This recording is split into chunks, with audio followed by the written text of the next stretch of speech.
Hello everyone, আসসালামু আলাইকুম। আশা করি তোমরা সবাই অনেক ভালো আছো। এসএসসি ফিজিক্স প্রি প্রিমিয়াম কোর্সে তোমাদের সবাইকে স্বাগতম। আজকে হচ্ছে আমাদের ডে 4।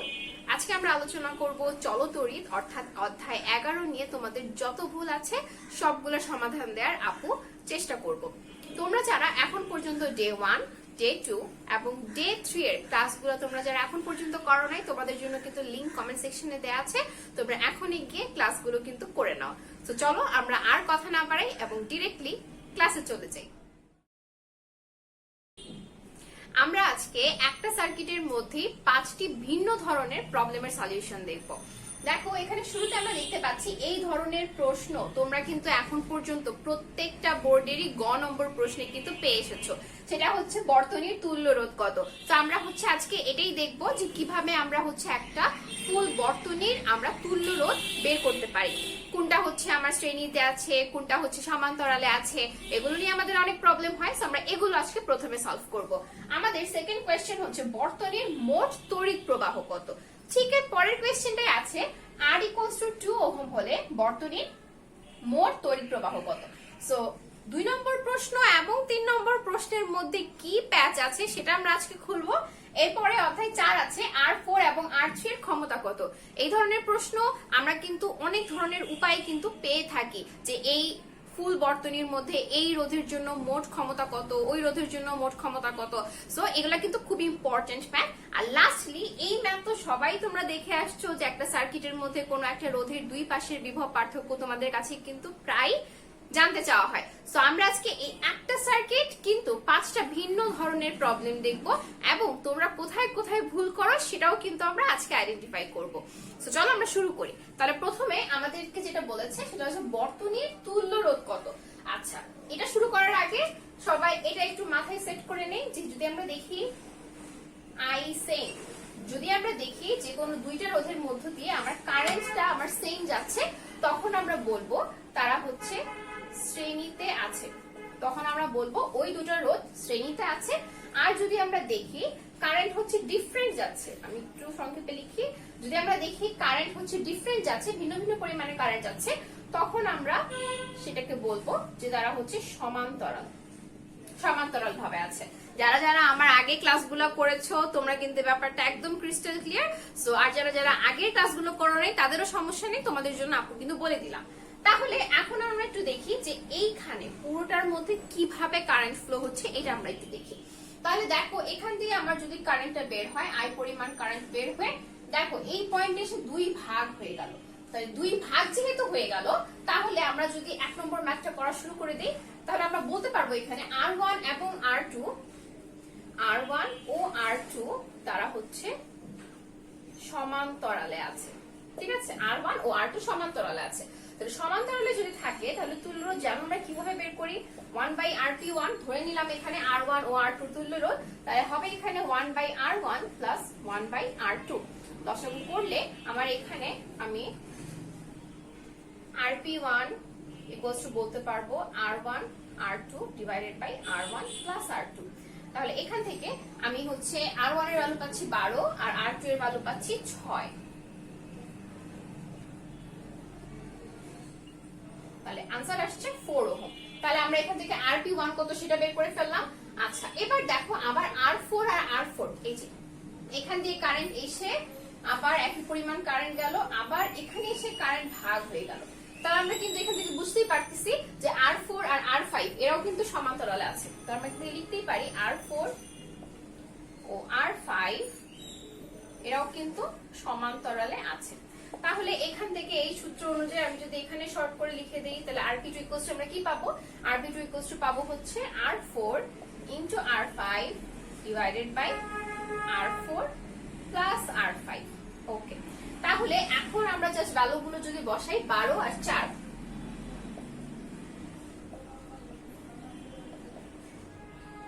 ওহম।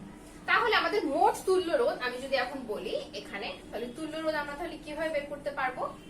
তুল্য রোধটা কি হবে বলো, আমার ফাইনাল যদি তুল্য রোধ হয়, আমার এখানে RS আমি ধরে নিলাম। এখন দেখো এই RP1 এই দুটো রোধ মিলে একটা রোধ হয়ে গেল, এই দুটো রোধ মিলে একটা রোধ হয়ে গেল, কোনো ভাগ নাই। তাহলে এখন সবগুলোর মধ্য দিয়ে একই পরিমাণে কারেন্ট যাবে।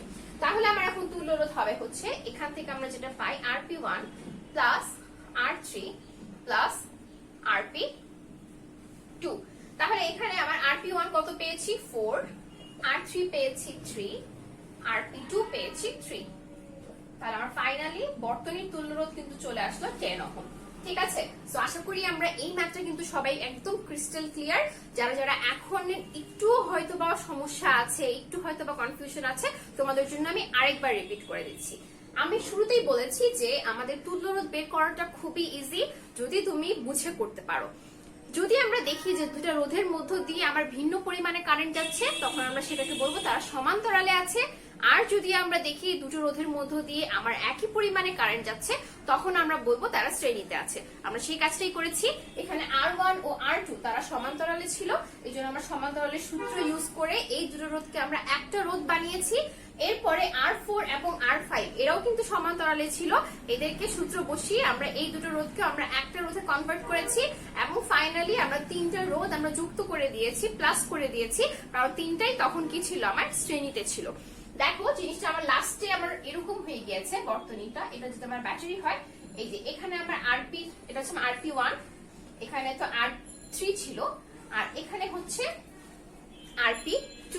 সো দেখো তো এটা কি আমার শ্রেণীতে না সবগুলো। এখান দিয়ে যদি আমার একই আই পরিমাণ কারেন্ট বের হয়, এদের মধ্যে দিয়ে আই পরিমাণ কারেন্ট যাচ্ছে, এদের মধ্যে দিয়ে আই পরিমাণ কারেন্ট যাচ্ছে, তখন কিন্তু আমার কি সবগুলো শ্রেণীতে হয়ে গেল, তাই না? তো এই জন্য আমরা হচ্ছে জাস্ট এই একটা ট্রিক্স আমরা হচ্ছে মনে রাখবো, যাদের মধ্য দিয়ে আমার হচ্ছে আই সেম যাবে তারা কি শ্রেণীতে আছে, যাদের মধ্য দিয়ে আই ডিফারেন্ট যাবে তারা হচ্ছে সমান্তরালে আছে। সো 1 নম্বর প্রশ্ন আমরা সবাই ক্লিয়ার। আচ্ছা, সো এবার আমরা হচ্ছে 2 নম্বর প্রশ্নের দিকে চলে যাই। আমরা আমাদের 1 নম্বর আমরা সবাই ক্লিয়ার। ওকে, এবার আমরা 2 নম্বরটাতে আসি। 2 নম্বরটা আমাকে কি বলেছে? 2 নম্বরটা আমাকে বলেছে বর্তনীর মোট তড়িৎ প্রবাহ কত। খুবই সিম্পল, ক থেকে আমরা 1 নং থেকে পাই, আমরা একটু আগেই বের করেছি তুল্য রোধ কত ছিল, বর্তনীর মোট তুল্য রোধ ছিল 10 ওহম, তাই না? আচ্ছা, আর আমার এখানে দেখো তো কোষের তড়িৎচালক শক্তি, বা এই ক্ষেত্রে যেহেতু কোনো অভ্যন্তরীণ রোধ নাই, সো এখানে কোষের তড়িৎচালক শক্তি এবং বিভব পার্থক্য সেম। তাহলে এখানে আমাদের বিভব পার্থক্য বি যেটা, হ্যাঁ, বা ইও বলতে পারো, এটা হচ্ছে আমার 10 ভোল্ট। তাহলে আমার বর্তনীর মোট তড়িৎ প্রবাহ I equals to কি হবে? আমরা কিন্তু সবাই জানি V equals to IR, তাহলে I equals to V by RS, তাহলে হবে হচ্ছে V by R, ampere 1 ampere. তাহলে আমাদের 2 নম্বর প্রশ্নের আনসার হচ্ছে, সেটা খুবই সিম্পল একটা ম্যাথ। এই ম্যাথটা দেওয়ার উদ্দেশ্য হচ্ছে 3 নম্বর ম্যাথ, হ্যাঁ। 2 নম্বর ম্যাথটার সাথে 3 নম্বর ম্যাথটা আমরা একটু কম্পেয়ার করব। আমাদের যে ছোট্ট একটা জায়গায় আমাদের কিন্তু প্রবলেম রয়েছে, সেটা আমরা এখন সলভ করব। তাহলে আমাদের 3 নম্বরটা বলেছে R equals to 2 ওহম হলে এই Rটা কি? এই Rটা হচ্ছে অভ্যন্তরীণ রোধ। অভ্যন্তরীণ রোধ, এই অভ্যন্তরীণ রোধ হচ্ছে স্মল r, এটা হচ্ছে 2 ওহম, এটা দেয়া আছে। আচ্ছা, সো এই অভ্যন্তরীণ রোধ যখন থাকে তখন আমার কি হয়, কোষের যে মোট তড়িৎচালক শক্তি সেখান থেকে একটা নির্দিষ্ট পরিমাণ বিভব শক্তি কিন্তু শুরুতেই কি বাদ হয়ে যায়, যেটাকে আমরা বলি হারানো বিভব। এই নিয়ে কিন্তু ফুল একটা লেকচার সামনেই আপলোড হবে, সো ততদিন পর্যন্ত আমাদের কিন্তু সাথে থাকতে হবে। আচ্ছা, তাহলে এখানে আমরা দেখতে পাচ্ছি যে আমার নরমালি কি E ইকুয়ালস টু V হওয়ার কথা ছিল, তাই না? তড়িৎচালক শক্তি যা বিভব পার্থক্য তাই, কিন্তু এখানে একটা হারানো ভোল্টেজ সৃষ্টি হবে এই অভ্যন্তরীণ রোধের কারণে। তাহলে এখানে আমরা E ইকুয়ালস টু এই V সমান যেন কি লিখতে পারি, IR, মানে বর্তনীর তুল্য রোধ, যতগুলো রোধ আছে বাহ্যিক রোধের সমষ্টি। আর এখানে আমার V প্রাইম যেটা, এটা হচ্ছে হারানো ভোল্টেজ। সো এটা কি হবে, এর মধ্যে দিয়েও যেহেতু I পরিমাণ কারেন্টই যাচ্ছে, ব্যাটারির মধ্যে যেহেতু I পরিমাণ কারেন্টই যাচ্ছে, আর এখানে আমার হচ্ছে স্মল r, হ্যাঁ, এই যে অভ্যন্তরীণ রোধ। ঠিক আছে, তো এতক্ষণ আমরা যেখানে V equals to IR দিয়ে কাজ চালিয়ে নিতে পেরেছিলাম, যখন অভ্যন্তরীণ রোধ থাকবে তখন কিন্তু আর সম্ভব হবে না, তখন কিন্তু ফর্মুলা আমাদের এটাই, হ্যাঁ। তাহলে এখানে আমাদের এখন কি বের করতে হবে, I বের করতে হবে। আচ্ছা, তাহলে আমাদের এখানে I equals to আমরা কি যেন লিখতে পারি, এখানে I কমন নিলে হয় RS plus R, তাহলে এখানে I equals to লিখতে পারি E by RS plus R।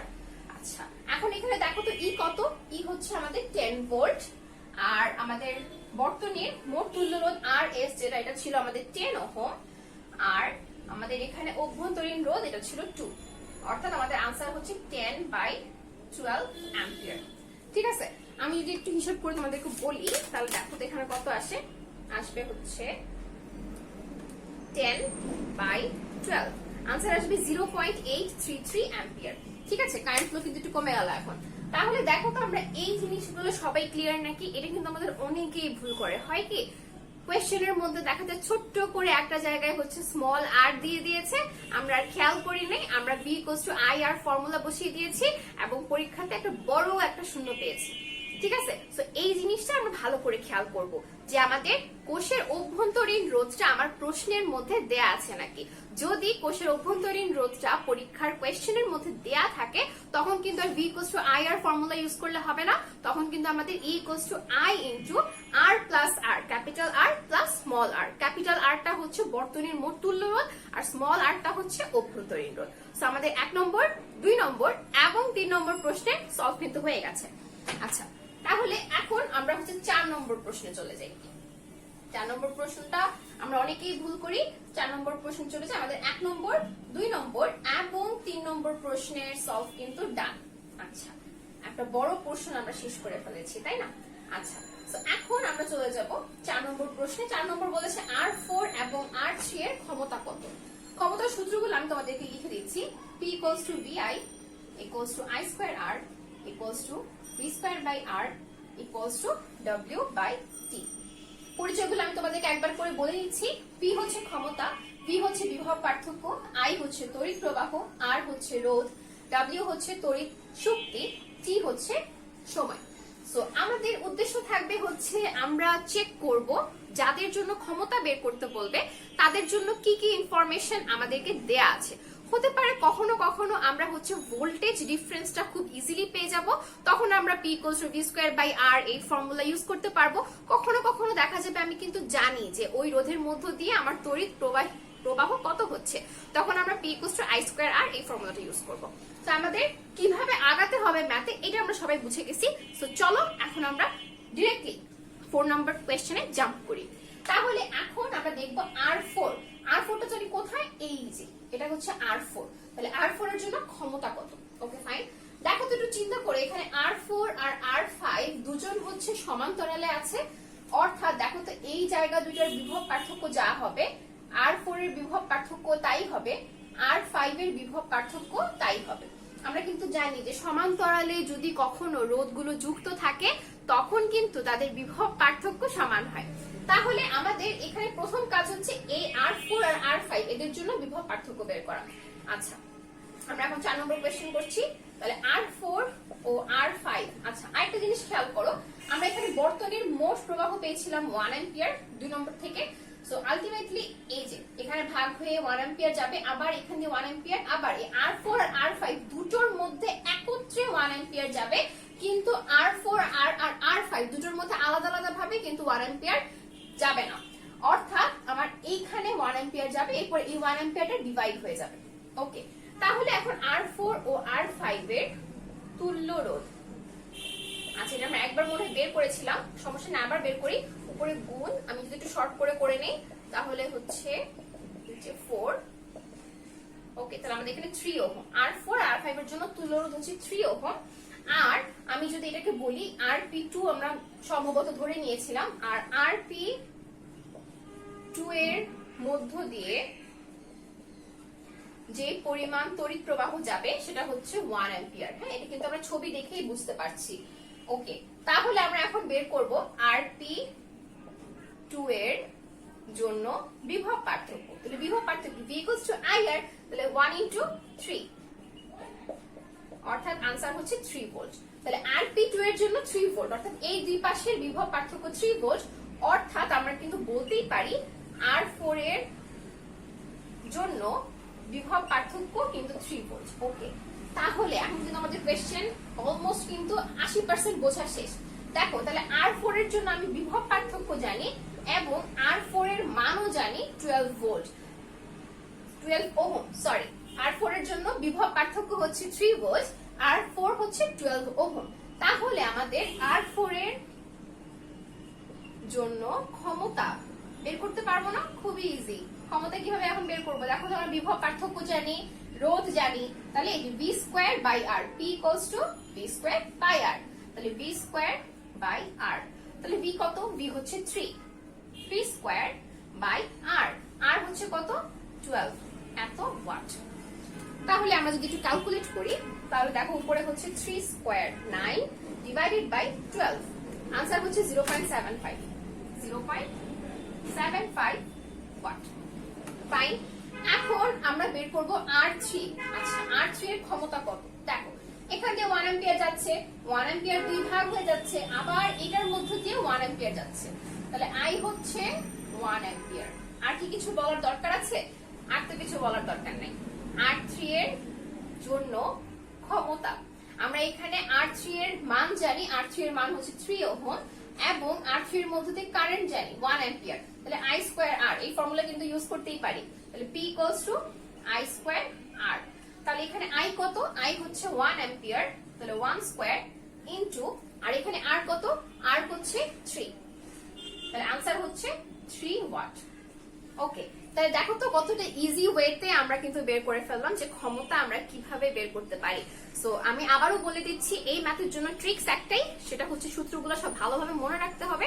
R second thing হচ্ছে আমাদেরকে এটা খেয়াল রাখতে হবে যে আমি যার জন্য ক্ষমতা বের করতে যাচ্ছি তার জন্য আমার কাছে কি কি ইনফরমেশন দেয়া আছে।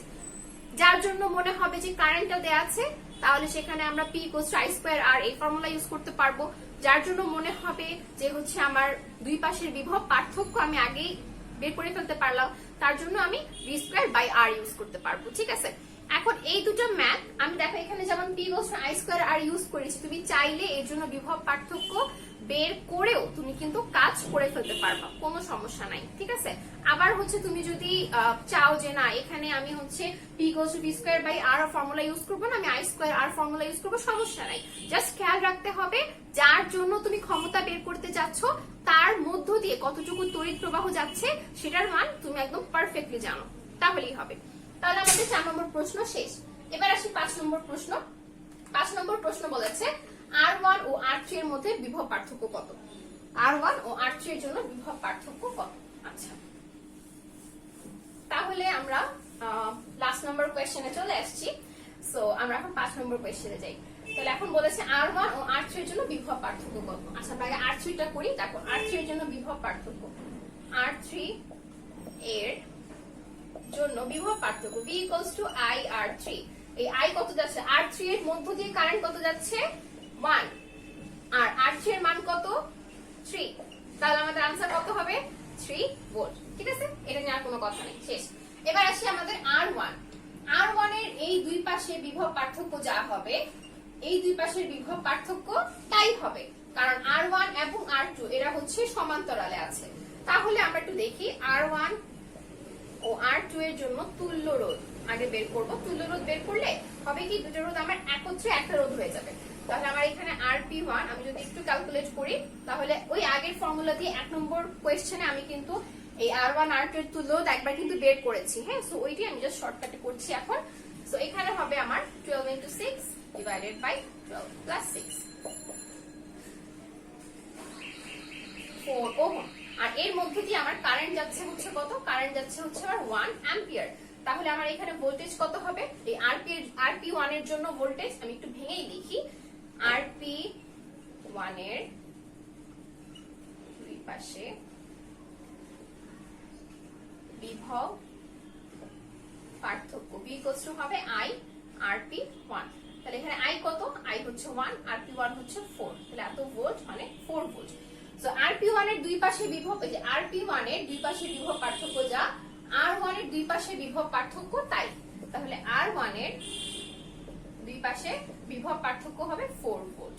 সো দেখো আমরা কিন্তু খুব ইজিলি বের করে ফেলতে পারলাম যে আমাদের কার জন্য ভোল্টেজ ডিফারেন্স কত হবে।